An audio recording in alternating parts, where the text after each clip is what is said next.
लमहर बा।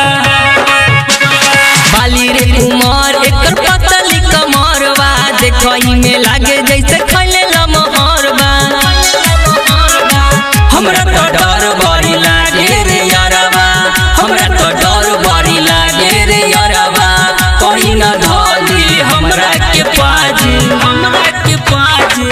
आइल बारी यार केस्टा में नाचे, देख में लागे लिखी हई अभी बाचे। आइल बड़ी ऑर्केस्ट्रा में नाचे, देखे में लागे लिखी हई अभी बाचे, हई अभी बाचे, हई अभी बाचे।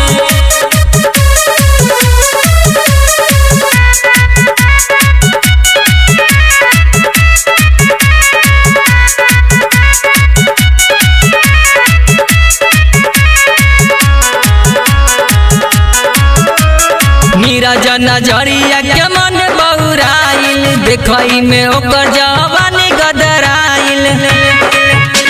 आदित्य के मन कर खाई के अंगूर हो, रवि तो हल्का कर टाटे बोल जोड़ी हो। हमरा तो डर बड़ी लागे रे यारबा, हमरा तो डर बड़ी लागे रे यारबा। कहीं न धोली हमरा के पाजे, हमरा के पाजे। आइल बारी यार केस्टा में नाचे, देख में लागे लिखी हई अभी बाचे। आइल बड़ी ऑर्केस्ट्रा में नाचे, देखे में लागे लिखी हई अभी बाचे, हई अभी बाचे। FS recording studio Muzaffarpur.